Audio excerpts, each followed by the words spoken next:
You just see Texas in any game, and again, Kentucky used to be able to put up points in the past. 43.5 is crazy because it just feels like Texas is going to come in, play really good defense, and try to squeeze this game out. It'll be interesting to see because nothing got ailed from that victory last week. Texas is back. I'm just being facetious at this point. But if we see one of those performances, 17-14 Texas. In the fourth quarter. Yeah, come on. Right? I mean, really. I mean, they got a gift last week. SportsGrid's College Football Today. Jamar Chase and T. Higgins, it looks like the Bengals fantasy pieces are back. What did you make of that Joe Flacco performance on Thursday night? Turning back time. Yeah, it was great for a guy like me with gray in the beard. I love seeing it. I love my representation. But at the end of the day, just from a wagering standpoint, if this continues, it'll give some consistency and it'll give some value back to those tools that you were mentioning on the Bengals. Fantasy Sports Today, only on SportsGrid. Defense is above average this year, and I think big picture they're going to be probably the most consistent moving forward. The problem I have is this guy, Trevor Lawrence, big picture. You got to take the good, the bad, and the ugly. And the ugly sometimes is real ugly. He is not comfortable in the pocket on a consistent basis, and that's a problem. Pro Football Today, only on SportsGrid. It starts innocent. One bet, one boost, one thrill. You're not haunted by ghosts. You're haunted by doubt. But that's where SportsGrid brings the light when the lines get dark. The only thing scarier than losing a bet is missing a winner. It's smarter to be on SportsGrid.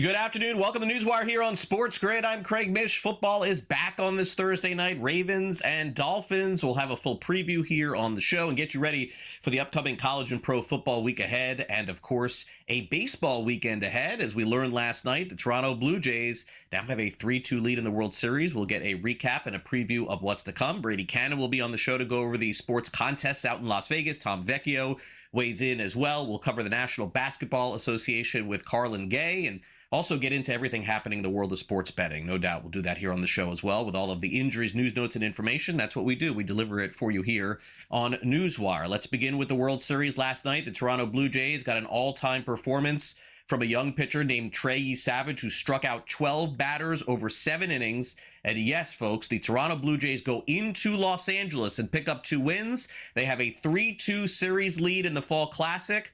And Friday night, Halloween night, they can wrap it all up with a victory. Game 7 would be on Saturday. The Dodgers will turn to Yoshinobu Yamamoto. But the story last night, as I mentioned, was E. Savage. How about this? A young player who was in single A ball earlier in the year rises to the occasion in the postseason, striking out 12. Early in the game, he got home runs from Davis Schneider and, yes, Vladimir Guerrero Jr. But the bottom line is when you get 7 innings of 12 strikeout, 1-run ball, you're going to win in the World Series. And John Schneider tipped his cap to the young fella. He was pretty good. Historic stuff. You know what I mean? When you talk about that stage and his numbers, getting ahead of a lot of hitters, tons of swing and miss. You know, it's one thing to be in the zone, and it's another thing to be in the zone and get some swing and miss. So slider and split were electric. You know, I said it before the game. It's a different pitcher when he has his stuff. You know, game 1 didn't have a feel for his split, so kind of blown away at what he did. Right now, the Dodgers are blown away with what he did as well. He made Shohei Ohtani look foolish at the plate. Dave Roberts, manager of the Dodgers, was looking for all the smoke going into the World Series. He got it and then some, and now has to go back to Toronto down on the possibility of being eliminated tomorrow. Yeah, you look at giving up bases. What it changes kind of the lineup as far as who comes up, and it affects the game going forward. And things certainly get magnified in games like this, and especially when you're not swinging the bats. And so I thought tonight Blake pitched a heck of a ball game. But yeah, giving up bases and not converting outs when you have an opportunity to convert outs, that came back to bite us tonight. Underdogs have been biting heavily on these primetime games. Thursday night, we got another home dog. It's the Miami Dolphins getting 7.5 points against the Baltimore Ravens. It's significant because it is the return of Lamar Jackson, who missed a month of football. Jackson also played football in high school in South Florida, so this is a homecoming of sorts. Total of 50.5 in this game. Ravens and Dolphins on Thursday Night Football. Meanwhile, this weekend, the Atlanta Falcons look like they will have Michael Penix Jr. back for their game against the New England Patriots. Raheem Morris gave an update on Penix's left knee, essentially saying that based on the practice, it will determine if he can go on Sunday. Meetings, he'll go out there today and do walkthrough. We'll get a chance to get a feel what he can do in practice, or if he can do anything. But obviously, we'll get to that right after this and find out what he's doing and how he can do it and how he feels and all that type of stuff. Obviously feels better than he did last week. Obviously feels better than he did every single day with it being a bone bruise. That stuff gets better every day. So I feel really good about him. Starting to feel like a lost season for the Washington Commanders. They can't seem to keep their quarterback and wide receivers on the field at the same time. Good news is Jaden Daniels will be back for the Commanders. The bad news is yesterday, Dan Quinn delivered the news that we did not expect, which is Terry McLaurin is going to miss this week's game. So I'll give you a couple updates on the injury side of things. So let's start just on the top. Terry re-injured his quad, and so he'll be out this Sunday night. We'll reevaluate it next week to see where it goes. Bum for him, for us, just tough, where it goes. But we'll see what the next week looks like. And then for LT and Matt Gay, we'll hold both of them today, and we'll give them every chance. And I think I'll have a really good sense, Nikki, by Friday on both. But we'll give them every shot to go do that. So.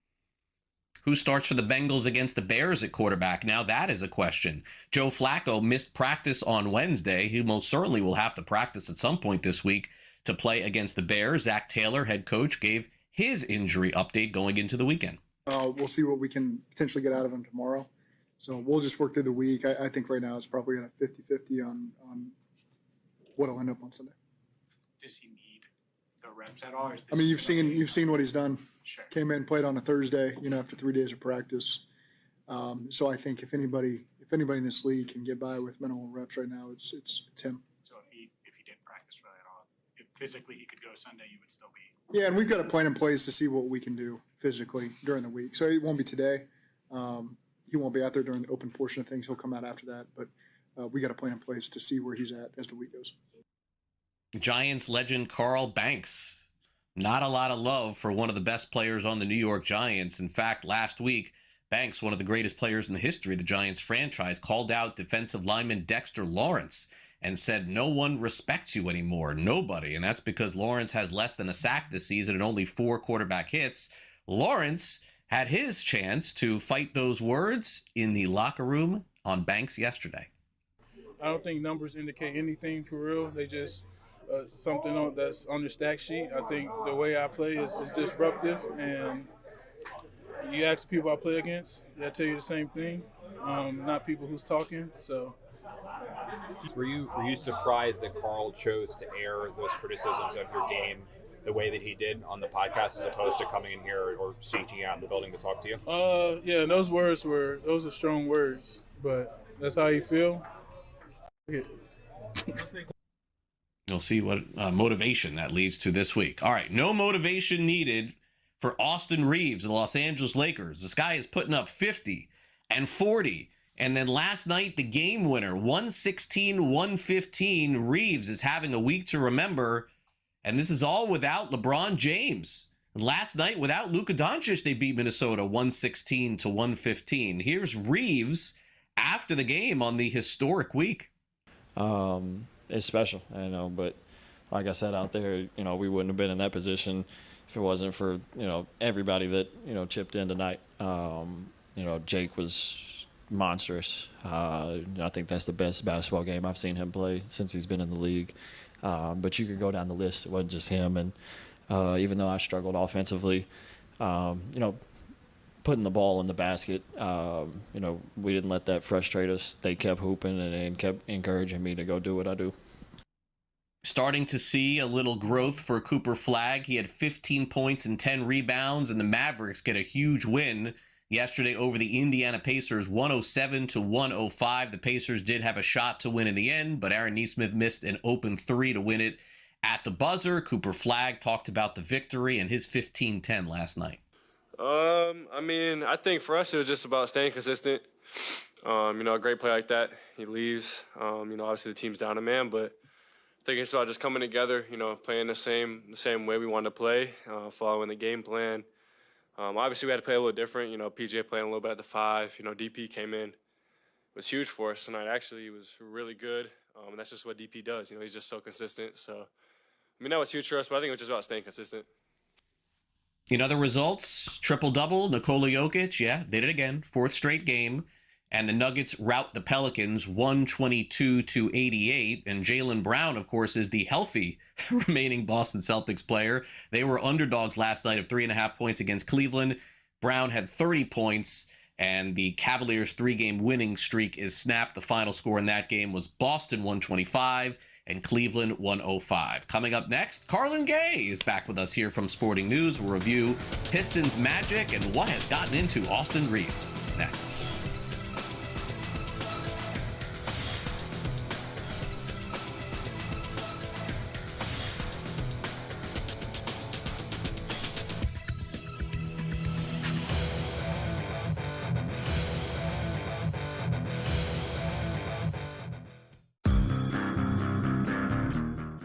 Very young team outside of Durant.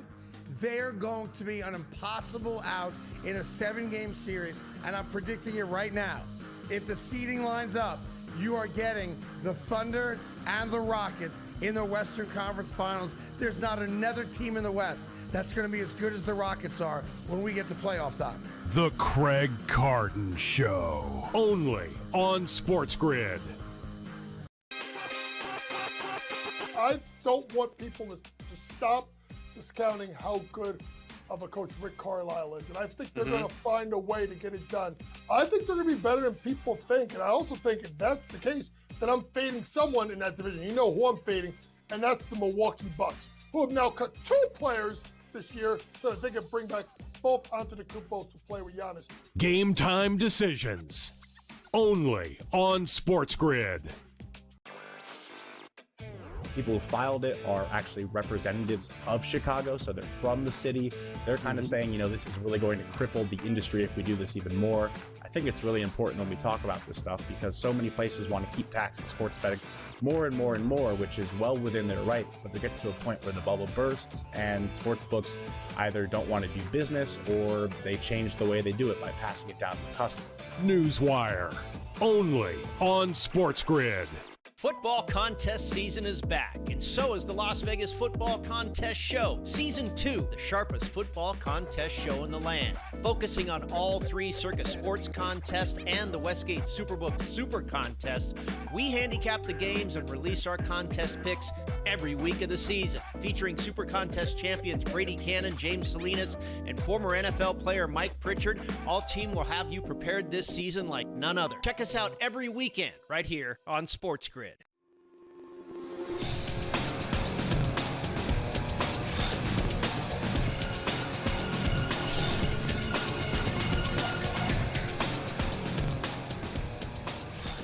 Welcome back to NewsWire here on SportsGrid. Great to have Carlin Gay of Sporting News back with us here on the show to break down the latest in the National Basketball Association as we're a little bit over a week into the season and getting some early overreactions.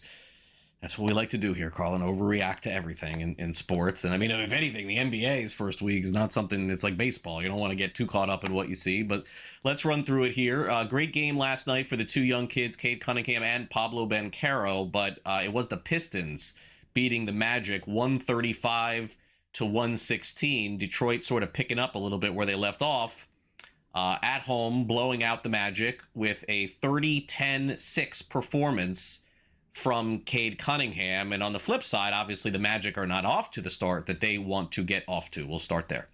Yeah, I'll start with the Pistons first because this is a Piston team that's basically picking up where they left off a season ago. They had their heart broken in Game 6 against the New York Knicks. It was a back and forth battle. It was probably the best series of the first round of the playoffs spring. I'm calling summer spring. And the Pistons are taking those lessons they learned, and they're figuring out how to win in the regular season so they could position themselves to be better suited to go deeper into the postseason. That's their goal, right? Make the second round, try to get beyond that. On the flip side, Orlando should be in the same spot.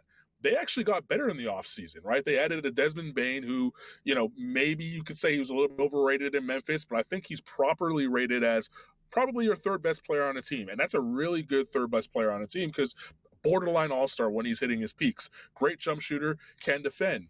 Orlando needed someone to kind of space the floor for Paolo and Franz and kind of free up that offense a little bit more. And he can defend on the other end so you don't lose anything there.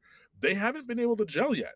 I had Orlando as a team that I think their win total was about 52.5. I had them going over that. I'm a little bit worried about that now because the way they started the season, they depend a lot on Jalen Suggs, who's already started to miss games. It's already been a week into the season. He's kind of in and out of the lineup.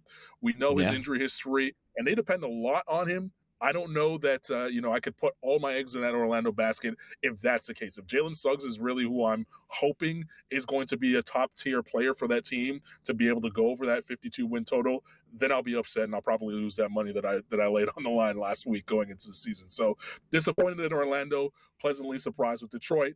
Orlando needs to figure things out, and they need to figure it out really quickly. Yeah, and if you want to reinvest in that, I can give you a good graphic here. The win total for the Magic down to 46.5. So you can buy back in right now, Carlin, if you want.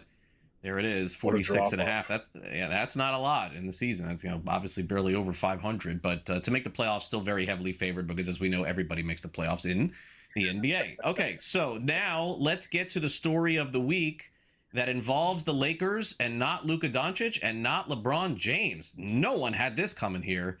Austin Reeves is having a start to the season to remember. A 50, a 40, a buzzer beater yesterday. Lakers beat the Timberwolves 116-115. And Reeves had 28 points and 16 assists. Like Carlin, so I guess what we have to do is sort of analyze whether or not this is legit, because if so, the Lakers are going to have to make some big decisions coming up because they're playing good basketball. Or is this a little bit of fool's gold just because when you don't have two of the best 10 players, 5 players in the world, somebody has to step up? We've seen both sides of this. Sometimes it is just that. It's just that everybody was out. Somebody has to score. At other times, you're seeing the makings of the next star. Which is it here? Yeah, I'm a believer in Austin Reeves, to be honest with you. We've seen some of this. We've seen glimpses of it, right? Like we've seen glimpses of it throughout his career in being able to kind of take over small spurts through basketball games. He hasn't really fully been allowed to take over fully because, as you mentioned, LeBron James is on the team, and then all of a sudden Luka Doncic shows up in February of last year. So he's a little bit down on the pecking order behind those two great future Hall of Famers. Now, with them sitting on the bench due to injury, you're seeing him blossom. You're seeing him play to the capabilities that he's able to play at. He's a great playmaker, as mentioned with those 16 assists. He's opening up the floor. He's making life easy.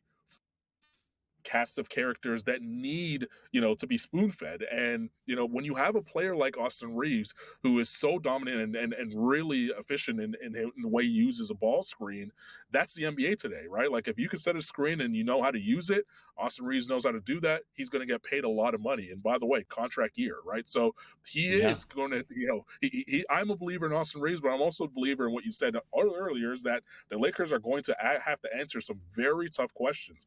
Eventually, Luka Doncic will get back. Eventually, LeBron James will come back. And then you also have to pay Austin Reeves at the end of the season. So all those three things are going to have to figure themselves out before that February trade deadline. Maybe it makes life easier for the Lakers. Maybe. I dare we say it. Does LeBron James end up getting traded by the Los Angeles Lakers in all of this?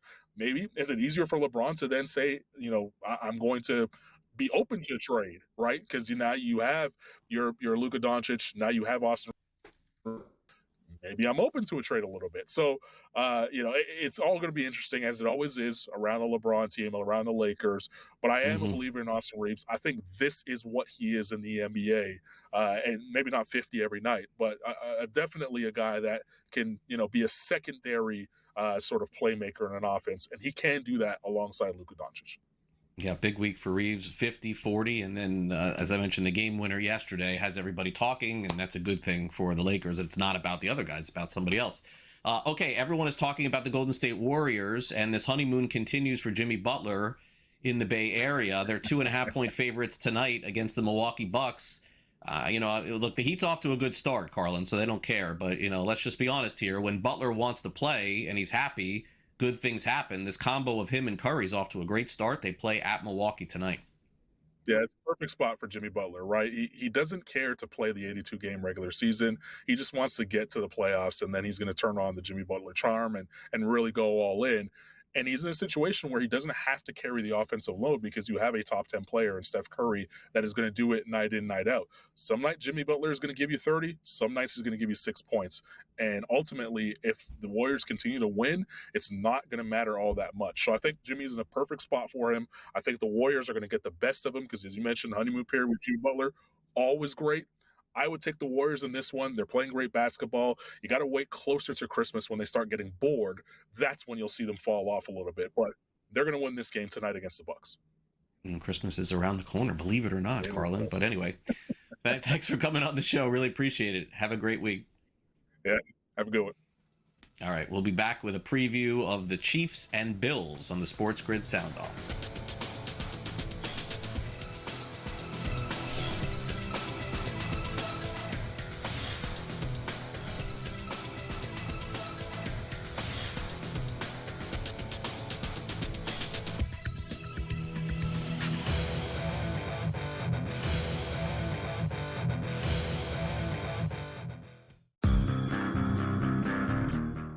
Very young team outside of Durant.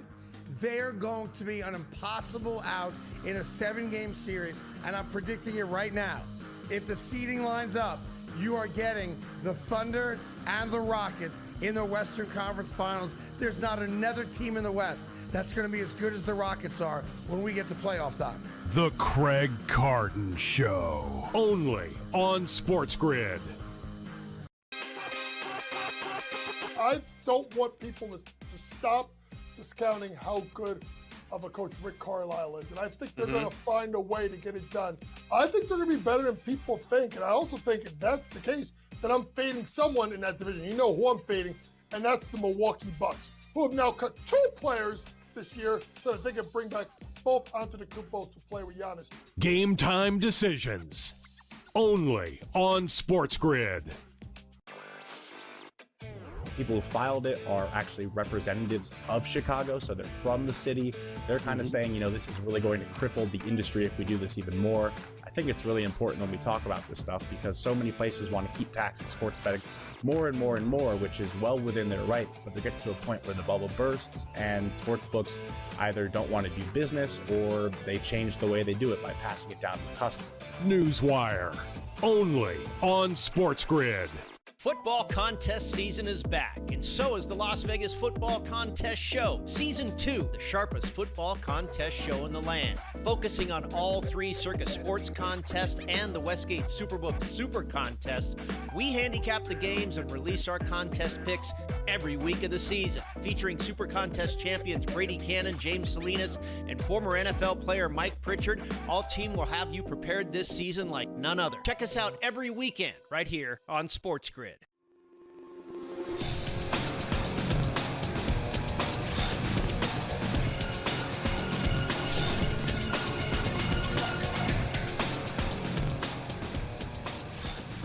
Welcome back to NewsWire here on SportsGrid. Got one great game in the NFL this week. That's not to say there won't be a bunch, but we have one in particular that everyone will be watching on Sunday afternoon. We'll preview the Chiefs and Buffalo Bills. It's time now for the SportsGrid Sound Off.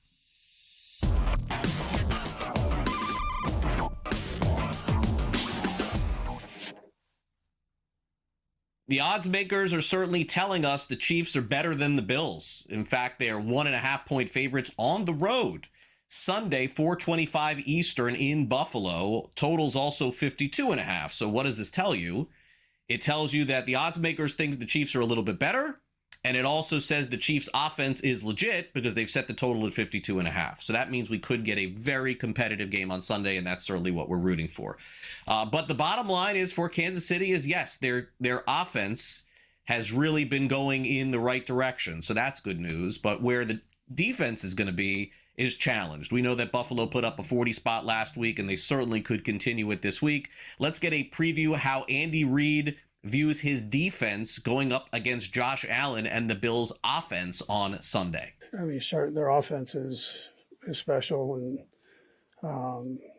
obviously the quarterback is, one of the best in the league at what he does, and he's got a great surrounding crew, starting up front and moving on back, and then defensively, their front is again, they can bring it.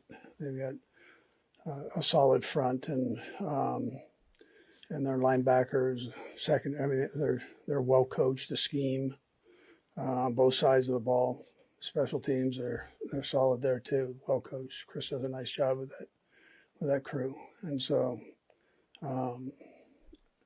they're just an all around good football team. There are not a whole lot of weaknesses there.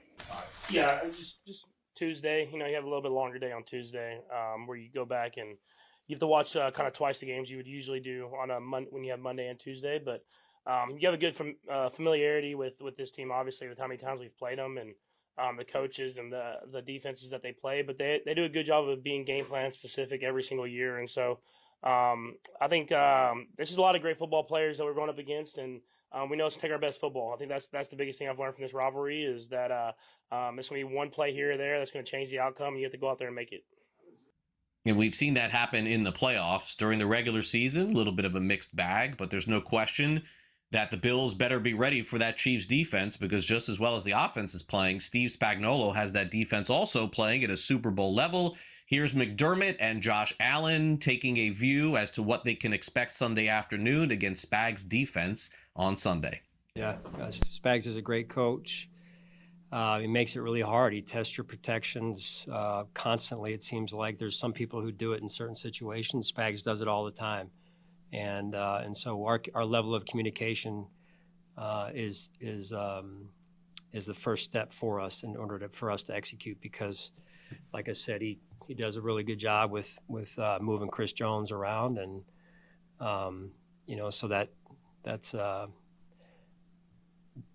He's a once in a lifetime player, and so that draws a lot of attention from people, and so there's things that they put pressure on you by them putting him in certain spots that it makes you need your ability to communicate is going to be important, and like it was last year for us, and he's a heck of a player. I'm very confident. I'm very confident in the players that we got. I'm very confident in myself. Obviously starts with me. I got to be better when we have those opportunities. When we had an opportunity this week against a team that's been the best team in the league for a really long time. They're playing really good football right now, so we got to put our best foot forward, have a good week of practice, and go out there and execute on Sunday. All right, some housekeeping news before we break and hit Paul Stone here coming up at the bottom of the hour. First and foremost, Pete Thamel is reporting that Matt Rule has agreed to a new contract extension in Nebraska. It's a 2-year extension, which means that he will obviously not be coaching Penn State unless something drastically changes. I mean, the guy just signed a contract extension today. I would assume in a month he won't change his mind.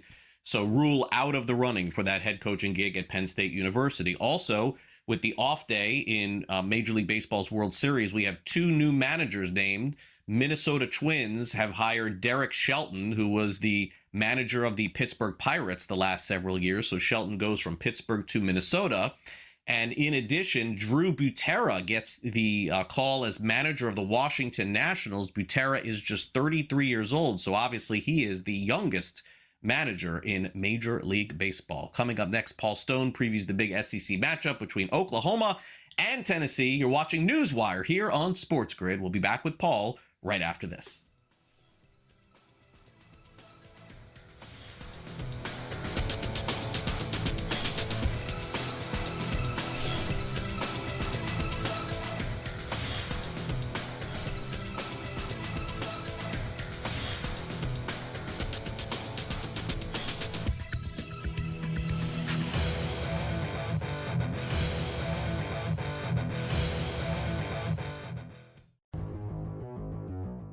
practice. And this is a guy we should be adding. And if you add him this week, you loved life because he was coming off not just a great Sunday last week when we were ahead of that curve, but also a great Thursday night football as well. So last week, 7 for 9 for 164 and a touchdown. This week on Thursday, 5 for 5, 77 and a touchdown. He didn't even play the first 2 weeks of the year, and he's already a top 10 tight end in scoring, if you can believe it. Fantasy Sports Today, only on SportsGrid. Travis Hunter, Joe, is a part-time wide receiver. As I've told people from the moment he was drafted, there's zero chance long-term that they'll continue to do this in terms of playing offensive defense. They're going to have to pick a position with him. Brian Thomas, he was unbelievable. Talking to Jaguars about him last season, he was so far ahead of schedule where they thought he'd be super smart. He had a wrist injury, by the way. We need to mention that, Joe, earlier this season. Pro Football Today, only on SportsGrid. SMU is undefeated. You got Louisville that knocked off Miami. Miami has one loss. There's multiple teams that potentially can make a run for an ACC championship. So their backs are still against the wall. Like Georgia Tech is not a shoo-in right now just because they're undefeated, because they still have to play Georgia at the end of the year as well. Even though it's out of conference, that can knock them out of the playoff. SportsGrid's College Football Today. $17,848 have been bet on this question, Joe, at Kalshi. How many pro football games will Taylor Swift attend this season? They average an average of 9.3 games during this season here, and a lot of that has to do with her reduced touring schedule and this maybe being his final NFL season. Incredible stuff here. The Early Line, only on SportsGrid.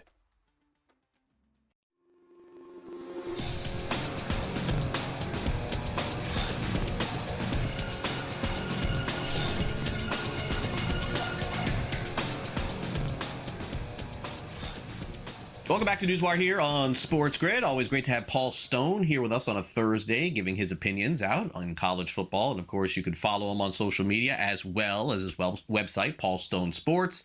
Paul, great to have you back here on NewsWire. Should be a lot of fun and going over some of the games. We had some big news in college football. Maybe we'll get to that here at the end and get your opinion on LSU looking for a new head coach in addition to some other teams as well. But the Southeastern Conference rolls on. And Saturday night, it rolls on to Rocky Top, where Tennessee, still on the outside looking in of that big SEC chase. Man, this would go a long way for them. They're 3.5-point favorites at home against the Sooners, who are coming off a home loss at Norman, which is always kind of rare. Total of 55.5. We know the Vols can sling it and they can score points. Can Oklahoma match them in this Saturday night showdown? Well, I'm not sure that they can, Craig. You know, when I look at this Oklahoma team, I see a team that perhaps did its best work early. I think they're playing with a quarterback who's at something less than 100%. And in hindsight, the Sooners, they ascended all the way to number 5 in the AP poll at the end of September. And I'm not sure the Sooners were ever quite that good. They got the reputation and earned that spot in the poll based on home victories in September over Michigan and Auburn. And if you'll recall, Michigan, they were starting a true freshman and a very talented true freshman in Bryce Underwood, but he was making his first ever road start against that Sooner defense that is quite salty, and only his second career start ever. So that was a difficult situation for the young Wolverine signal caller. And then against Auburn, the Sooners used the old hideout play, and SEC officials had spoke and communicated with coaches and ADs throughout the summer that, man, we're going to be looking for this. We're not going to tolerate it. Don't even try to do it. And they did it, and they didn't call it. So maybe Oklahoma would have won anyway, but the SEC office the next day admitted that score should have been nullified. So this is an Oklahoma team that I think is heavily relying on an outstanding defense. It's an Oklahoma team, interestingly, at least from my perspective, that since joining the SEC prior to the 2024 season, they have yet to score more than 27 points in an SEC game. So still looking to bust 27 points. Mateer, since coming back from his surgery that occurred there on September 24th, the 3 games since against Texas, Ole Miss, and then this past weekend in those 3 games, actually Texas, South Carolina, and Ole Miss in that order. He's only hit 55 of 95 passes, so only 58% for 575 yards, only 6.1 yards an attempt. 2 touchdowns only in those 3 games against the 3 interceptions he threw in the Texas loss. Tennessee seems to be gaining momentum. The passing game really rolling under Joey Aguilar. I think Tennessee wins this one by a touchdown or so. Give me the Volunteers minus the points over the Sooners. All right, so Volunteers minus 3.5 this week. By the way, Oklahoma to make the college football playoff and Tennessee to make the college football playoff. Those odds, as you can see there, very heavy on both, but one of them could take a big hit this week. Meanwhile, styles make fights, and if the style is going to make the fight this week between UCF and Baylor, we could be in for a barn burner here. The total is 59.5, Paul. UCF coming off maybe their best win of the season against West Virginia, because when I look at their schedule, I mean, I see that win against North Carolina. I don't see a lot there. But meanwhile, Baylor is 4-4. I mean, these teams are both fighting for postseason eligibility of some kind, maybe a bowl game, but Baylor can't cover a spread at all this season. They're 1-7. So tough game, I think, to call for me. I could see both sides getting it done. Yeah, prior to the season, there were a lot of college football media members, including yours truly, who thought Baylor had a chance at challenging for the title in what promised to be another wide open Big 12 race. It obviously, as you mentioned, hasn't come to fruition, and primarily due to a leaky defense. They thought their defense was improved to this point. We really hadn't seen it, giving up 36.3 points per game in its 7 games against FBS opponents. A lot of points, 122nd out of 136 FBS teams. Do the Bears rank in scoring defense, also giving up a robust 432 yards a game to FBS opponents. So as you might expect, and as you mentioned, Baylor hasn't fared well at the betting window, only covering 1 of their 8 games to this point. But I actually believe that there's some value in backing Baylor this weekend against Central Florida. I had Baylor pegged as about a touchdown favorite here. It actually opened at -6 at some books on Sunday. They've taken some UCF money, now down to 3.5 at most books. You look at this UCF team, there's really not a whole lot of meat on the bone, so to speak. They've defeated 3 FBS teams to this point in the season, one of those being Group of 5 Jacksonville State. The other 2 Power 4 members, North Carolina and West Virginia, 2 Power 4 members that are combined 0-8 in their conference play. The current number infers that these teams are about even on a neutral field. I don't see it that way. I think Baylor's got a better team. And UCF, they haven't faced a particularly difficult slate of passing offenses. That changes on Saturday. If nothing else, Baylor can throw it all over the yard with Sawyer Robertson. I think they throw for a lot of yards. I like the Bears -3.5 over the Golden Knights Saturday in Waco. 23 touchdowns for Robertson this season and averaging over 300 yards per game. Diving out west, 7:30 p.m. Eastern. This is an interesting one here, Paul. Interested in your handicap here because I got to say, I don't trust either of these teams, in particular Oregon State. My gosh, all the good feelings they had last year are gone. What an awful year for them. They're +3.5, though, at home in Corvallis. Always a tough place to play. Total of 47.5. Wazoo, just when you think they're making some progress, they put up a clunker too. So I'm not sure how to identify this one. Total 47.5, a total under 50 in college football. Watch out for turnovers. How do you think that this one plays out? Well, I tell you, the Cougars, kind of going back about a month, Washington State, they give up 59 points to both North Texas and Washington in back-to-back turnover-filled losses. They're sitting there at 2-2. They've got a tough schedule. If you follow schedules, I mean, they had to put something together. They were left out of the basically the reshuffling of the deck in college football's latest restructuring. They've got a schedule currently ranked the nation's 37th toughest. So they're sitting there at 2-2.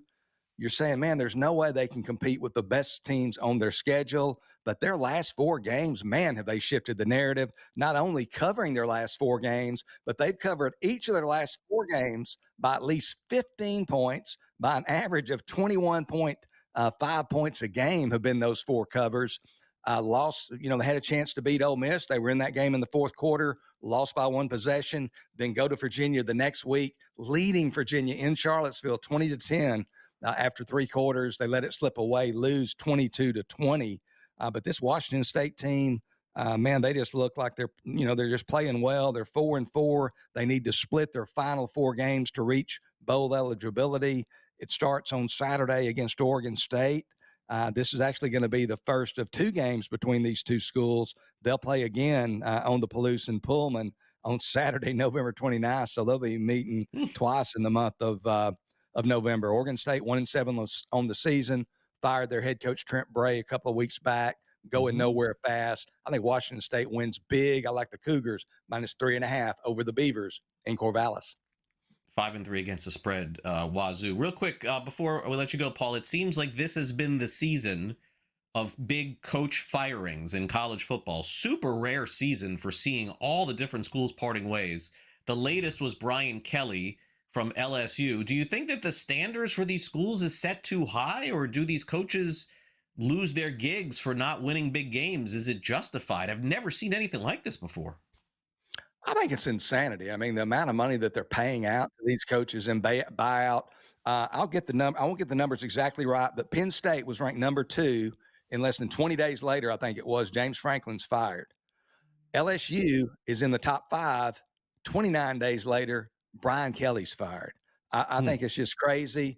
Hearing from some well-placed people in LSU, they think John Sumrall has got a good shot at the LSU job. So it'll be interesting to see which direction they go. Thanks, Paul. Have a good weekend. Appreciate it. Thank you.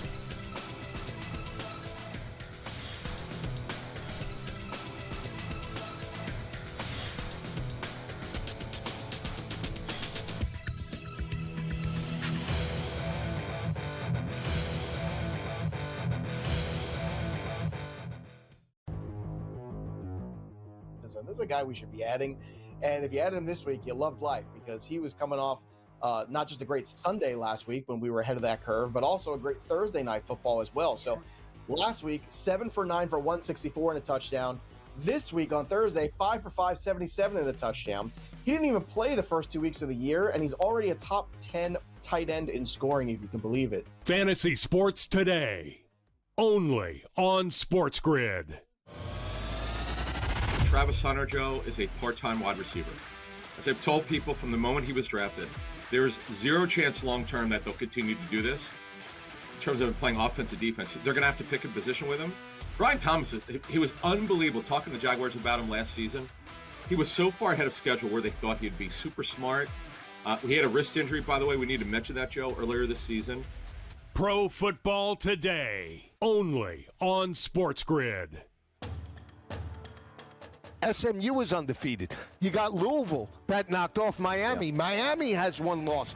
There's multiple teams that potentially can make a run for an ACC championship.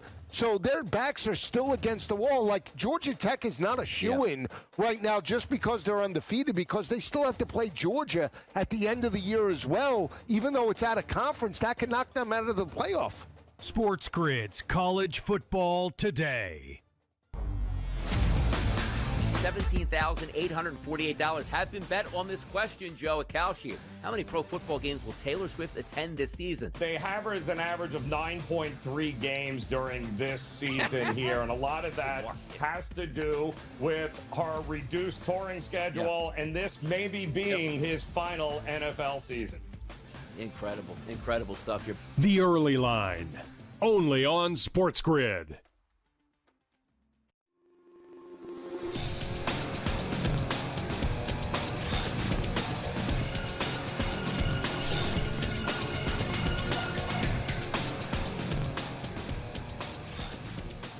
We've got Tom Vecchio with us from SportsGrid, getting ready for Game 6 of the World Series coming up on Halloween night on the 31st in Canada. Should be some scene. Tom, welcome back here to NewsWire. And the Blue Jays are on the doorstep of winning the World Series. They're certainly, we'll get into the game tomorrow night where they're going up against the hottest pitcher that is coming out of the National League. I guess it's fair to say the hottest pitcher in the American League is the guy that the Dodgers saw last night. But that kid can't pitch every day, and neither can Yoshinobu Yamamoto. But Tom, Trey Savage, 12 strikeouts, 7 innings pitched. he's the reason why the Jays are getting to Game 6 without a doubt. They really are, and this is where every team wants to be. Home field advantage, 2 bites at the apple to win the World Series. Like, what more could you possibly want? They need to go 500 essentially over these 2 games to come away with the World Series. Savage has been unbelievable. There's not enough that can be said about him. The fact that he's breaking records, only had 14 innings pitched at the major league level in September. Now he's doing this in the postseason, seemingly has no nerves. On the Dodgers side of things, Yamamoto has to continue to be the pitcher that he's been really for the entirety of the postseason, which has been absolutely fantastic. So if the Dodgers are to force a Game 7, I don't think it's going to be via their bats. It's going to be because Yamamoto is fantastic. And a part of me, immediately looks to some of his strikeout props or out props. I don't think they want to get the Dodgers bullpen involved in the game any sooner than they have to. So even if Yamamoto gives up a run or 2 or 3, let him be out there. He's the best option that they have. Yeah, I agree. And since 1945 in the World Series, 12 strikeouts and 1 or fewer runs in a World Series game. Bob Gibson, Hall of Famer, Trey Savage. Incredible run for this kid. And he's been, outside of that one start against Seattle, he has been fantastic throughout the postseason. Meanwhile, it's all about who's hot and who's not. I mean, this is, to me, the baseball postseason is very similar to the NCAA tournament. You could be a 12 seed and run all the way through if you're hitting. And the Dodgers are not hitting. Last 29 innings, 168, changing up the lineup. Page's out, doesn't seem to matter. 1 run again yesterday, Tom, and credit to the Blue Jays for their pitching. But you would never would have predicted that all of the Dodgers hitters would have gone cold at the same time. It's where they're at. No, and, obviously, water would find its level over a long enough sample size. They don't have that time to play around. I would say you got to get, I don't want to say get dirty with things, but get simple with things. Like manufacture runs. You just play the small ball. If you can't rely on the power, get a walk, get them over with the stolen base, sack bunt, sack fly, whatever it is, as simple as possible. Because if you are struggling, like if this turns into a shootout, in terms of scoring, I think the Jays will have the upper hand because the Dodgers bullpen, again, does not want to be involved any earlier than they have to. And the Blue Jays bats are hot right now. The Dodgers are not. So the Dodgers have to try and win this game 3-1, 3-2, whatever it might be. And obviously that's going to be largely because of Yamamoto, but it has to start with keeping it simple at the plate and just get a runner on and get him over and see what happens after that. Yeah, and that definitely has to be the approach going into the next game. They've got to score runs, and the total for Friday night is sitting at 7.5. The Dodgers have opened up this morning as minus 152 on the money line and plus 114 if you want to get aggressive here and believe the Dodgers can win by 2. The big story, of course, without a doubt, will be can Yoshinobu Yamamoto complete another game? His numbers have been incredible. 26 strikeouts and 28 2/3 innings. Look at this ERA of 1.57. On the flip side, you have Kevin Gausman, who's also been great in the postseason, 24 2/3 innings. He will pitch for Toronto on Friday night. Tom, look, if you bet the Jays throughout, you've made a lot of money on these plus 200s and plus 190s. Dodgers a pretty significant favorite again. Is it just that simple that Yamamoto is the best pitcher on the planet right now and he wins and it goes to Game 7? Or can the Jays just end this on Friday?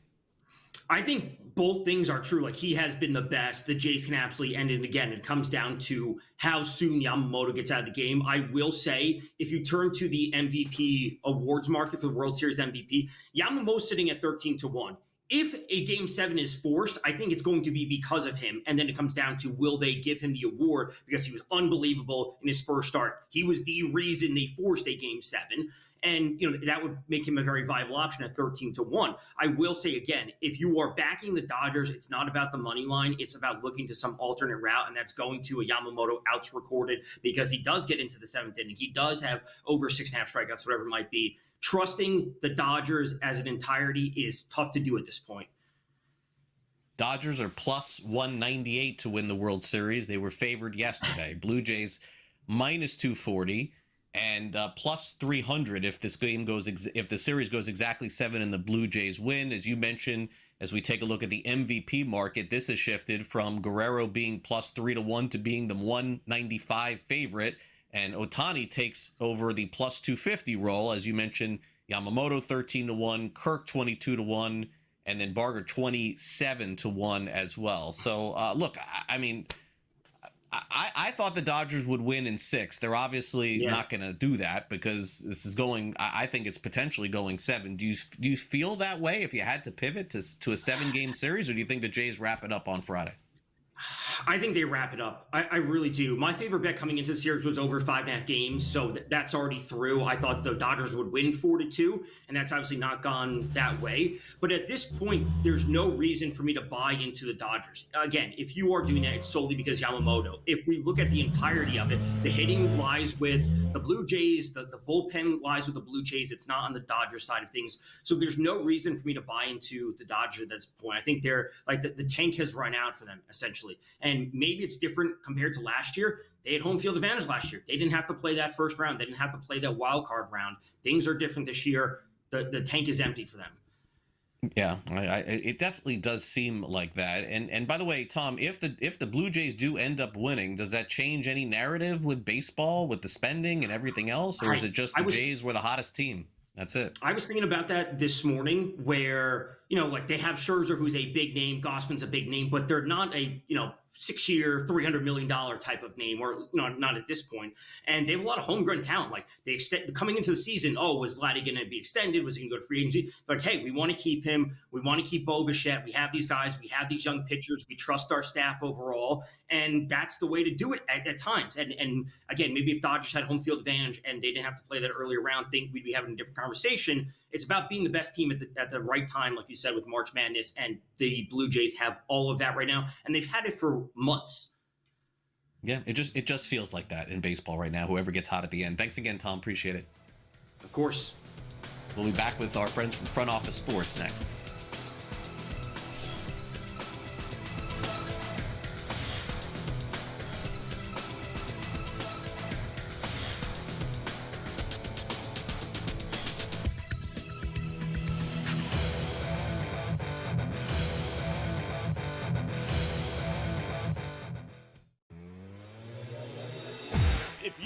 A Mavericks game, every single play he's arguing with the referees. I mean, if I was like the refs, hands are up. It's like, dude, everyone else is halfway up the floor right now. He's still back here arguing. Yeah. I mean, I would tee him up. There is no doubt in my mind, Gabe, the NBA's got to go to these refs and say, listen, you know what? Swallow the whistle with him. In-game live, only on SportsGrid. I am willing to bet on Wemby is a triple-double ladder season-long market. I did this actually with Caitlin Clark, who had a triple-double in Game 1 and then spent the rest of the season injured. I hope that does not happen with Victor Wembanyama. 3 triple-doubles at plus 165 should be absolutely no problem for Wemby. Had 2 his rookie season, 1 last year prior to the injury. Game time decisions. Only on SportsGrid. It is exactly why, like you said, Donnie, this time of year is the absolute best in sports. And first off, the NBA returned to NBC. And hearing that theme music, seeing Mike Tirico back on the call, seeing Michael Jordan on the screen, it just felt right? Like an old friend that you haven't seen in decades that walks back into your life. The Early Line, only on SportsGrid. People who filed it are actually representatives of Chicago, so they're from the city. They're kind of saying, this is really going to cripple the industry if we do this even more. I think it's really important when we talk about this stuff because so many places want to keep taxing sports betting more and more and more, which is well within their right. But there gets to a point where the bubble bursts and sports books either don't want to do business or they change the way they do it by passing it down to the customer. NewsWire, only on SportsGrid.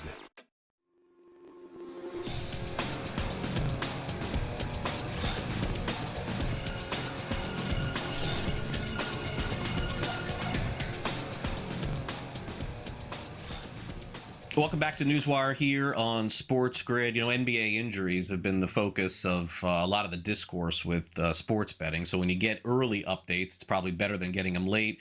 The key acquisition for the Miami Heat in the offseason, Norman Powell, who's been so big for them as the Heat's off to a good start. He says that he is out tonight, according to the Sun-Sentinel. So Powell, one of the secondary scorers for the Miami Heat, going to miss tonight's game.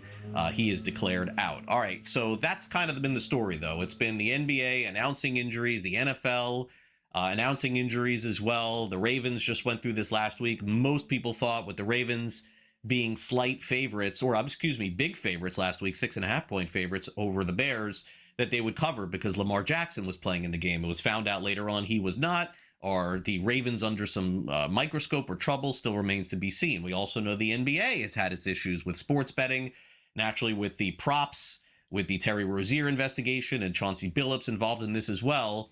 It does lead to the question. So the Southeastern Conference was thinking about allowing their student athletes to be able to bet on sports, but just not on college football. So with the dynamic that's happened over the last week, right now it appears that there are some people who feel like the rules should not change and the kids in the SEC should not be able to bet on anything involving sports. And maybe that would eliminate the possibility of them getting in some trouble in the future. So let's check in with our friends at Front Office Sports, as the NCAA has determined what they're going to do is delay this opportunity to potentially allow their student athletes to be able to bet on it. And here is the latest update with that. While the NCAA is delaying a new rule change that would allow student athletes to bet on professional sports, that new rule was to go into effect on November the 1st, but now will be delayed until November the 22nd. So let's bring in FOS college sports reporter Amanda Kristovich.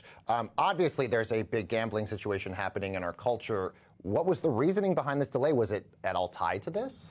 Yeah, I definitely think that there was a tie. I think everyone assumed when this news broke last night that it was the reason. I spoke with a source who said that it was not the full reason. So if you have been sort of paying attention, yesterday SEC Commissioner Greg Sankey sent a letter to the NCAA on behalf of his university presidents saying that, you know, they did not want this rule to go into effect at all. That was brought up in the meeting. It was not the reason for the delay, and neither was the gambling scandal, because ultimately, you know, college athletes betting on any sports, including professional sports, has always been controversial. And even when this rule was approved, there were still a little bit of concern. And even in the announcement of the rule approval, administrators were quoted saying they still had concerns about sports betting. No, I believe college athletes still wouldn't be able to bet on college sports. It would only be professional sports. Correct. But I'm glad you mentioned SEC Commissioner Greg Sankey's letter here, because he basically said he has grave concerns about this proposal. Given the fact that how powerful the SEC is in the college sports landscape, is it possible that Greg Sankey has sort of political cover here to say don't implement this rule at all? Not in sort of the NC governance structure at this point. Like I said, a lot of people sort of assumed, especially on X last night, that, you know, the timing of this was like Greg sent this letter over the weekend, and then, you know, 3 or 4 days later, all of a sudden the decision changes. But really, it's going to be up to the schools now. So all of the schools will have a 30-day period between, or that actually technically started last week, to say whether or not they want to protest this rule. And if 2/3 of the schools send their protest letter to the NCAA, then they will not implement the rule at all for any division. But that's only for schools in Division I have the vote. How did we get here? Sort of give us sort of the back history of this story, because, you know, obviously Charlie Baker, the NCAA president, has not been a fan of prop bets. He wants those illegal. But somehow we got to this point where college athletes would still be able to bet on professional sports. I think the rule change stemmed from the legalization of sports betting across the country, just writ large, right? Obviously, it's not going to usurp a state law. If you're a college athlete in a state like California, or where you're not allowed to bet on sports, this doesn't change that. Right. But I think the idea was there are punishments that the NCAA previously had in place that a lot of people considered, frankly, draconian for betting on pro sports, and even some of the more innocuous betting on college sports where they had no inside information and maybe it was just a DraftKings situation, right? So this rule, the purpose of it was just to sort of ease some of these older punishments from the sports betting era. But it wasn't necessarily an endorsement of sports betting. And like I said, a lot of administrators still had concerns about even letting players bet on pro sports. Really going to be fascinating to see where this all goes. Amanda Kristovich, thank you so much for joining us.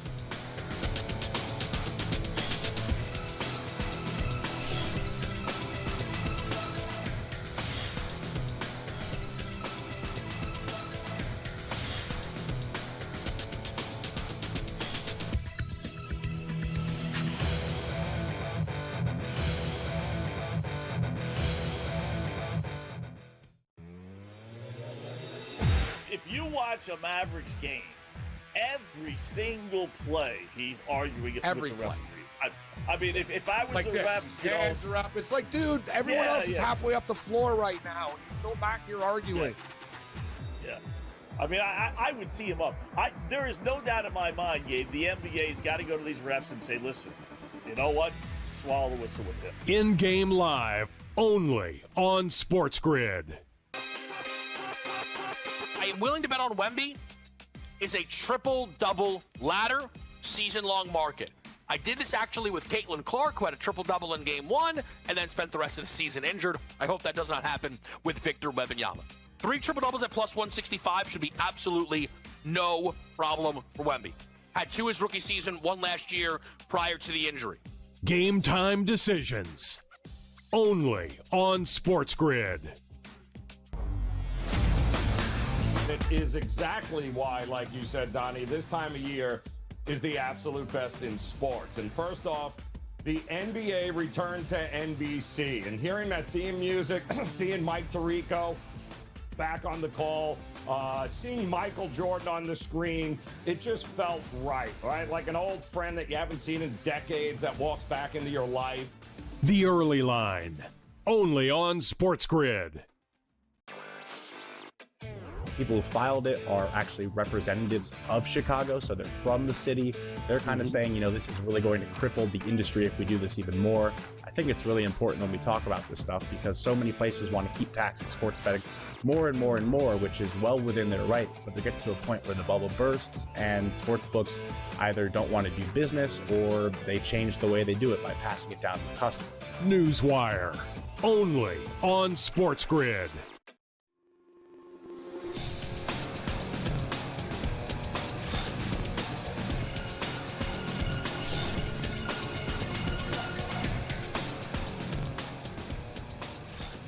Welcome back to NewsWire here on SportsGrid. We've got Brady Cannon in the house reviewing all the contests and going over the results and looking ahead to the next week in the NFL. Brady, great to have you back here on NewsWire. And certainly dogs not barking again in the NFL. Man, I heard that story last year. I'm hearing it again this year.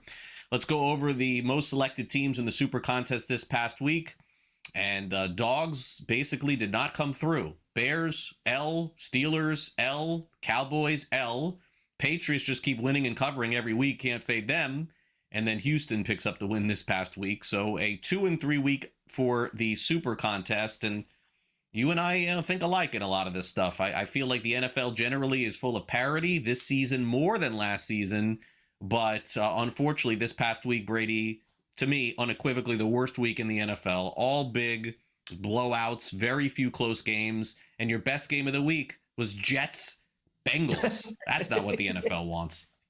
No, you are spot on. That was not only dominated by favorites, but dominated by blowouts and ugly football. And I don't think the NFL wants that at all. If you're a favorite player, then boy, you've had a heck of a week last week and probably the week before as well. But you're right. I typically land on underdogs, and it hasn't been good. I remember last year, I believe it was the month of October, that Las Vegas sportsbooks actually had a losing month in the NFL, which is pretty much unheard of, and especially in October, in the heart of the season. And it feels like it's going to be that way again with all these favorites coming through. And you mentioned the Patriots.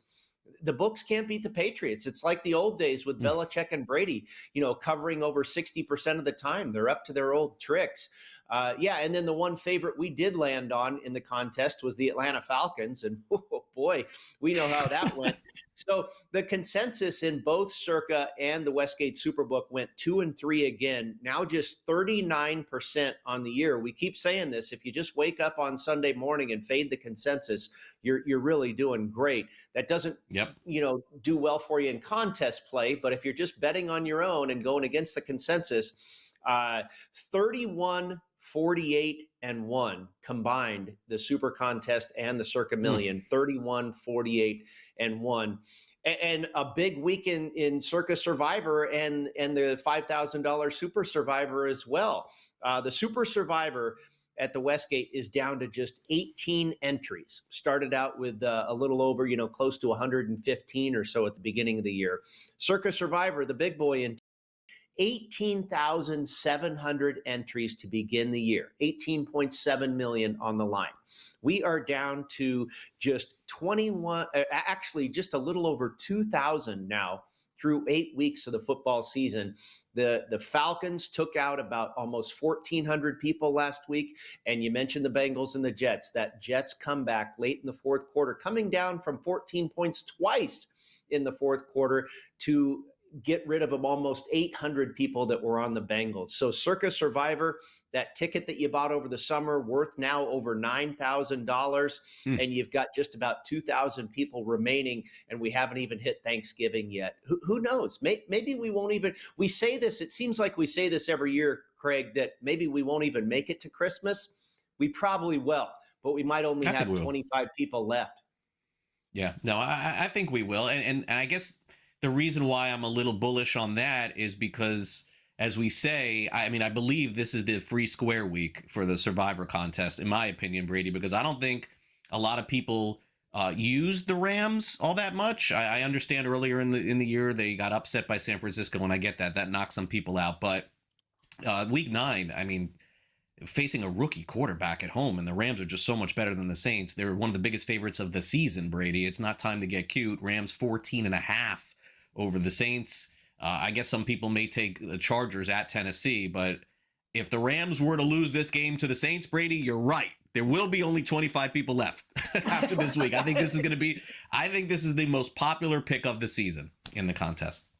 Yeah, and I don't know why the Colts weren't last week. Why did you mess around with the Falcons? I understand the Falcons at home against a lousy Dolphins team. The Bengals, I just don't know why everybody didn't land on the Colts. You're not saving them for Christmas or Thanksgiving. They don't have a game on either of those holidays as far as Circa Survivor is concerned, nor do the Rams. You're right. For those that are left now, the Rams took out about 3,500 entries earlier in the season, as you mentioned, when they lost to the 49ers. But you got it. And I'll tell you what, tonight we've got the Ravens coming up. And I think from an against the spread perspective, this game is difficult to figure out because when you crunch the numbers, the Ravens is not really the Ravens team that, we saw in week 1 or that we're seeing here in week 9. So the numbers don't add up. But here they are basically at full strength with Lamar back in action, and you would expect them to win tonight. And I think that's attractive for Survivor players too. Let's get one home on Thursday night and then relax the rest of the weekend. So I wouldn't doubt if the Ravens are a popular play. You mentioned the Chargers. You just wonder if the Chargers are going to charge you at some point on the road and lose to Tennessee, But you're right. The Rams got to be overwhelmingly popular this week. I would think so, especially with Tyler Shuck starting. And not that Rattler was great, but he was seemingly up until last week keeping them in the game. I do not have a lot of confidence in Shuck. I was saying, Craig, isn't it tough if you're the Saints and your 2 quarterbacks are rattled and shook? That's good. That's good. I'll have to use that on tomorrow's show when you're not around. College football's contest coming down to the wire here. We got about 4 or 5 weeks left, and hasn't been an easy season in college football, I would say as well, Brady. A lot of the favorites just keep on rolling, and then you had some massive upsets last week. A lot of coaches getting fired: Penn State, LSU, Florida as well. Yeah, I think the consensus in the college contest last week went 2-5 or maybe 3-4, and we took it on the chin. I think we went 1-6. Maybe we had 2 wins in one of my entries, but yeah, it's. we've been kind of following along with the consensus in the college contests. We've been much better than the consensus in the NFL. But college, we're just kind of right around 500, right around what the consensus is doing. I do have a couple of friends that I believe are doing pretty well. If you look at the top of the board there, Bear Bets, and I believe that's our friend Chris Felica, the Bear, who is the producer for the Big Noon Saturday on Fox. Really good college football handicapper, and I think he's in about second or third place. And then Alex White, who does a show out of the South Point Hotel and Casino here in Las Vegas. Her father is a big name in the sports betting world, Kenny White. But it's Alex, the daughter, that is doing pretty well. I think she's top 10 in the Super Contest college contest. So rooting for some familiar names there to make their way to the top of the board. All right, fair enough there. Let's take a look at a couple of games in the NFL, and then we'll bring you back to do the rest. We'll start off. Let's do tonight. Luke, pull me up the Ravens-Dolphins real quick before we get to the weekend. Ravens -7.5 at Miami tonight. High total in Miami Gardens. And, the Dolphins played very well last week, as Brady, you're annoyed with, and I'm sure I understand that. But that was the first week of the season the Dolphins stopped a running back. Derrick Henry's back this week. Lamar Jackson, he's going to have at least, I would guess, 500, 1,000 people at this game tonight in South Florida. Ravens always play well against the Dolphins as well, but dangerous when you're laying a hook in the NFL, and that's what you got to do. 7.5 tonight. Yeah, if I had to play this against the spread, I don't think I would lay it here, because I mentioned this when we're talking about contest play. The numbers are skewed with the Baltimore Ravens because we really haven't had this team at full strength for the better part of the season. And so when you crunch all the stats, I come out with Baltimore as a 2.5-point favorite. Now, I made my own line, and I made them a 5.5-point favorite, which I believe is probably about accurate. Somewhere between 5.5 and 7.5 is where I would see this game falling. Baltimore winning this one by 5 or 6 points tonight, I get it. Am I going to run to the window and take the Dolphins? No. But from a survivor standpoint, Ravens, yes. Against the spread, no. I'll stay away and watch. All right, Brady, stick around. We'll go over some of the games in the National Football League against the spread with Brady Cannon of SportsGrid. Also, don't forget his contest show, getting ready to launch, podcast and video form exclusively here on a SportsGrid. We'll be right back with more right after this break.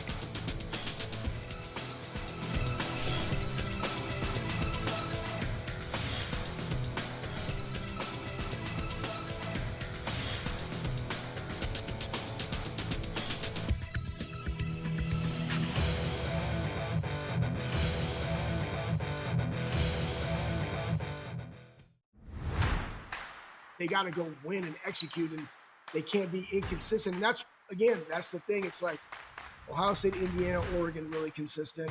And then who is that fourth question mark? And there's been inconsistencies throughout. Hey, Michigan goes out to the West Coast and gets manhandled, and then they come back and then they win. Like, who's the consistent one that is the fourth? The Bobby Carpenter Show, only on SportsGrid. We're going to have bet tracking for the first time. If you have a FanDuel account, you'll be able to track your bet on the Prime Video games. And tonight, if you are part of the ESPN Mega Content Service, we understand from an organization called Antenna that 2 million people at least have the ESPN Mega Content or Unlimited service. You will be able to track your bets also on tonight's NBA coverage. So this is the beginning of a major new era for basketball on television. NewsWire, only on SportsGrid. Like Marchand said, they're all a bunch of dirtballs, so I fit in with them. You know what I mean? Remember, like, the Phillies baseball team, like with Kroc and Dykstra and all those guys? Like, yeah, they're just a bunch of dirtballs, right? And that's what the Panthers are. They're all the same. Like, they're all like to drink. They're all tough. They're all dirty in the corner. You know what I mean? They'll all do whatever it takes to win, but that's why they've won 2 cups in a row. In-game live, only on SportsGrid.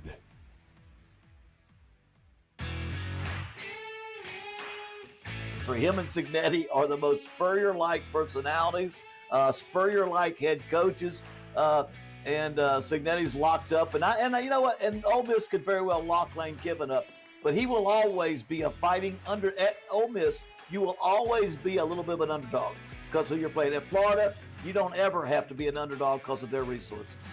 The Bowden Blitz, only on SportsGrid.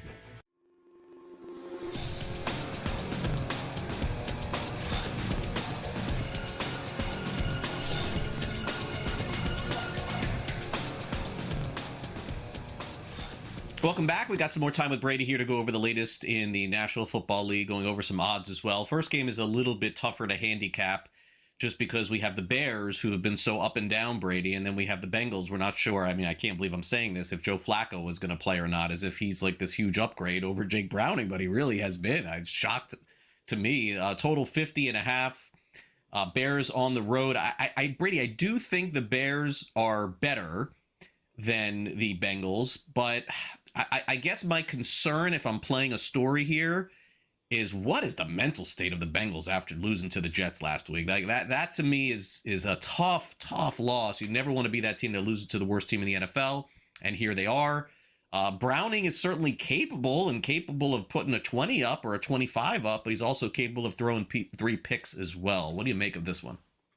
The Bengals should make a phone call to the Toronto Blue Jays, and are you able, how do you get up off the mat after, going 18 innings and winning the next one, So yeah, maybe the same situation there for Cincinnati after that brutal loss to the New York Jets last week.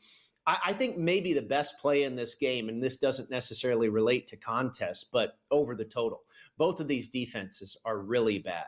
The Bears can't stop the run. They're not a great against the pass. And we know that's really the one weapon that the Bengals have is Jamar Chase and T. Higgins. And really, no matter who's there at quarterback, I think Flacco certainly gives you a better chance to be able to take advantage of those great wide receivers than Browning does. But maybe a few weeks on the bench has gotten things worked out better for Jake Browning. I think when he's a regular guy, and we saw what happened when he was in there for 3 or 4 weeks in a row, yeah, he is absolutely susceptible to turning the ball over. But he might be okay now. And again, going against a weak defense here, I think there's going to be a lot of points in this one. I made the Bears a 1.5 point favorite. When I crunch all the numbers, I come out with Bears by 2.5.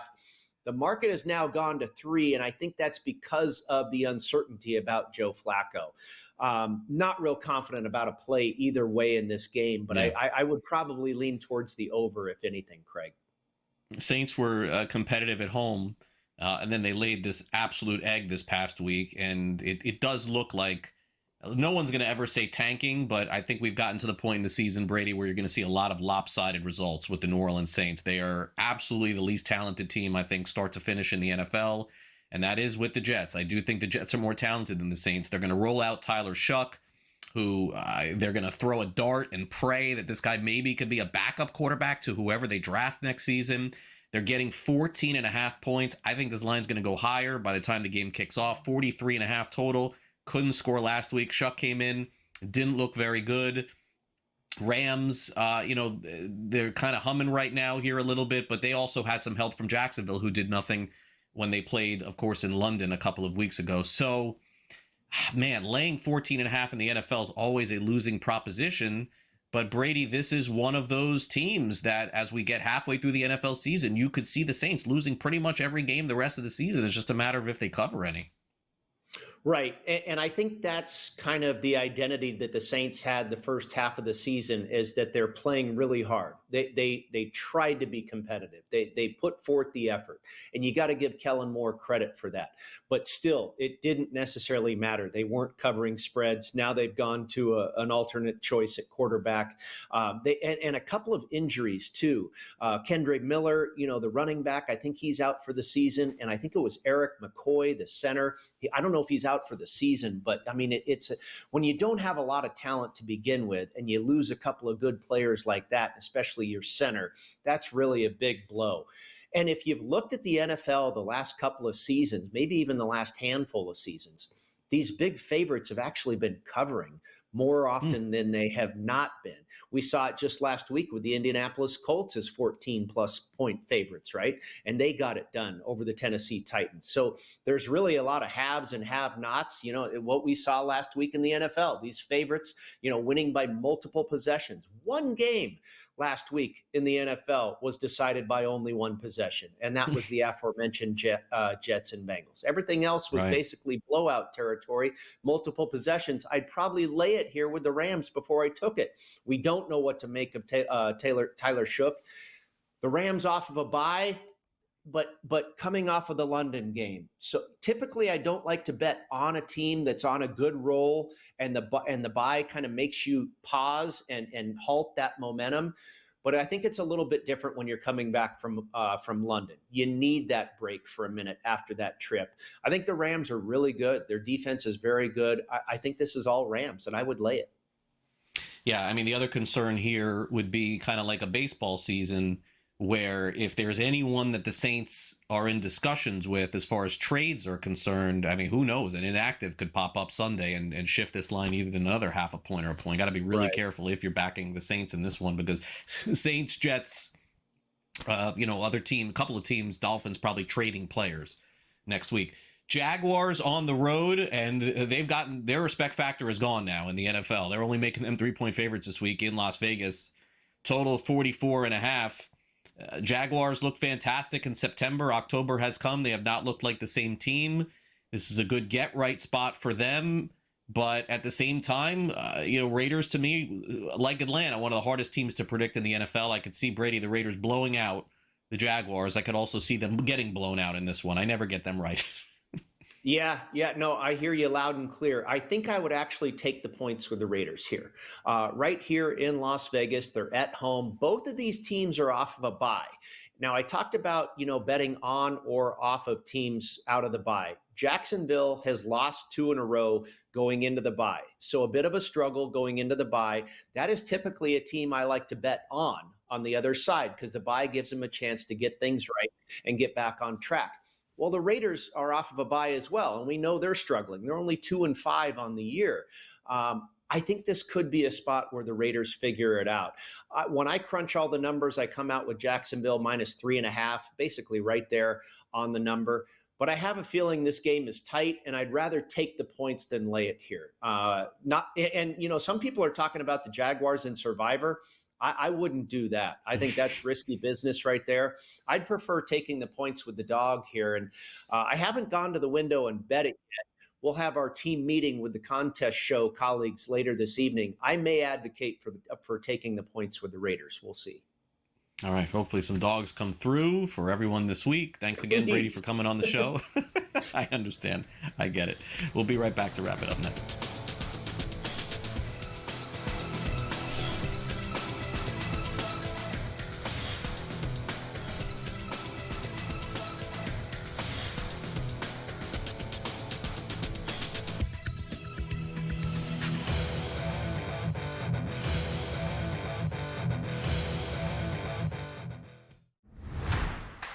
They got to go win and execute, and they can't be inconsistent. And that's the thing. It's like Ohio State, Indiana, Oregon, really consistent.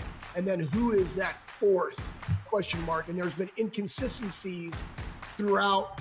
Hey, Michigan goes out to the West Coast and gets manhandled, and then they come back and then they win. Like, who's the consistent one that is the fourth? The Bobby Carpenter Show, only on SportsGrid. We're going to have bet tracking for the first time. If you have a FanDuel account, you'll be able to track your bet on the Prime Video games. And tonight, if you are part of the ESPN Mega Content Service, we understand from an organization called Antenna that 2 million people at least have the ESPN Mega Content or Unlimited service. You will be able to track your bets also on tonight's NBA coverage. So this is the beginning of a major new era for basketball on television. NewsWire, only on SportsGrid. Like Marchand said, they're all a bunch of dirtballs, so I fit in with them. You know what I mean? Remember, like, the Phillies baseball team, like with Kroc and Dykstra and all those guys? Like, yeah, they're just a bunch of dirtballs, right? And that's what the Panthers are. They're all the same. Like, they're all like to drink. They're all tough. They're all dirty in the corner. You know what I mean? They'll all do whatever it takes to win, but that's why they've won 2 cups in a row. In-game live, only on SportsGrid.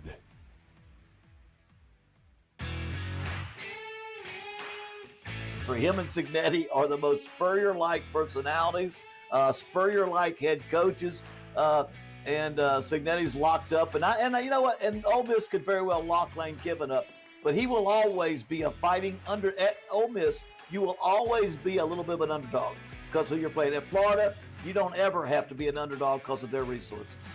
The Bowden Blitz, only on SportsGrid.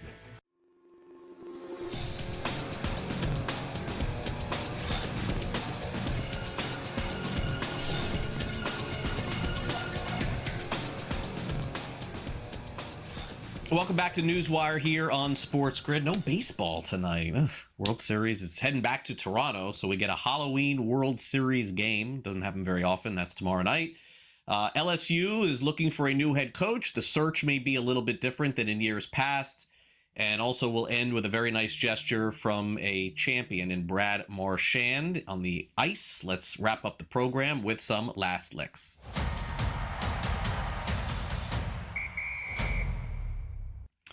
LSU is going to have to make a decision on their next head coach pretty soon because I would say the sport is probably at its most competitive as it pertains to the hiring of college football coaches ever right now.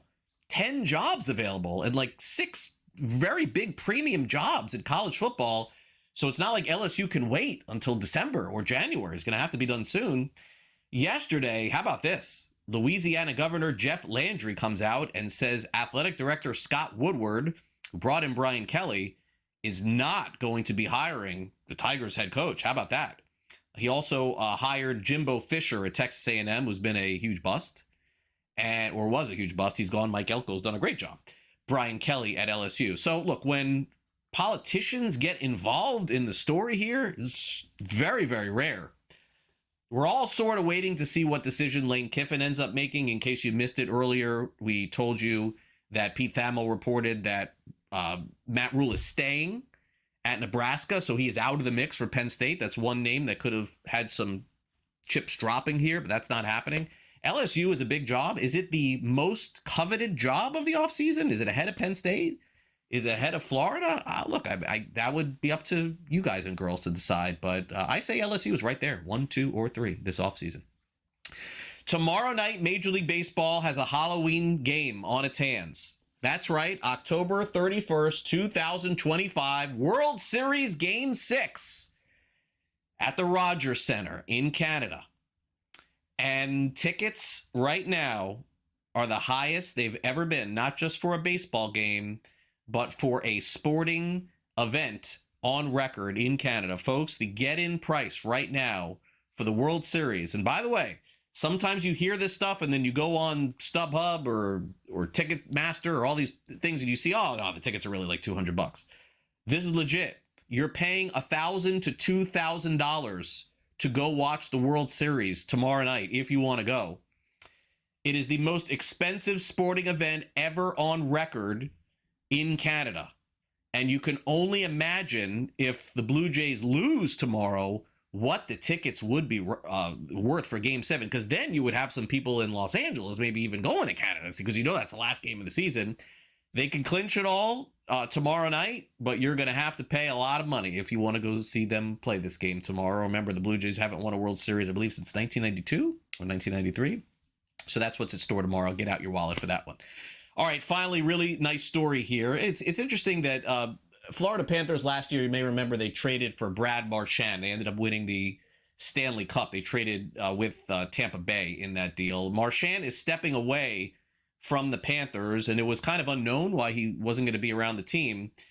He's not going to be with the Panthers for the next few days because he's supporting a friend whose daughter passed away from cancer. He traveled to his hometown of Halifax earlier this week to support a local coach and trainer. His name is J.P. McCallum, whose 10-year-old daughter, Selah, passed away with a year-long battle from cancer. And so yesterday's game was used as an opportunity to bring in Marchand and obviously honor her with her memory, raise funds for the family, and also Marchand showed up and donated a signed jersey for an online raffle. Very rare to see a professional athlete miss games and certainly miss time, but this certainly speaks to this guy's character. So well done there, and certainly condolences to the family as well. All right, that will do it for our show today. Don't forget, we got Thursday Night Football coming up, so Game Time Decisions and In-Game Live, that's your spot for the lone NFL game this evening. The Miami Dolphins are playing in my area, my backyard in Miami Gardens, getting 7.5 points. It's the backyard for Lamar Jackson, too. Went to Miami Northwestern High School. Ravens 7.5 point favorites, and the total is 50.5 in tonight's game. There are also a couple of college football games, but nothing of real consequence. We do have some NBA and NHL as well. Thanks to our guests on the program today. They were Carlin Gay of Sporting News, Paul Stone of Paul Stone Sports, Tom Vecchio and, of course, Brady Cannon. You can listen and catch their podcast coming up this weekend. And for those of you who play fantasy football, don't forget, me and George Kurtz back on the air Friday afternoon for our next edition of Fantasy Sports Today. Thanks to our director, Luke. For my producer, Frank, I'm Craig Mish. Enjoy all the festivities tonight for the NFL being back, and we'll preview game number 6 of the World Series tomorrow. Have a great night, everyone. See you then.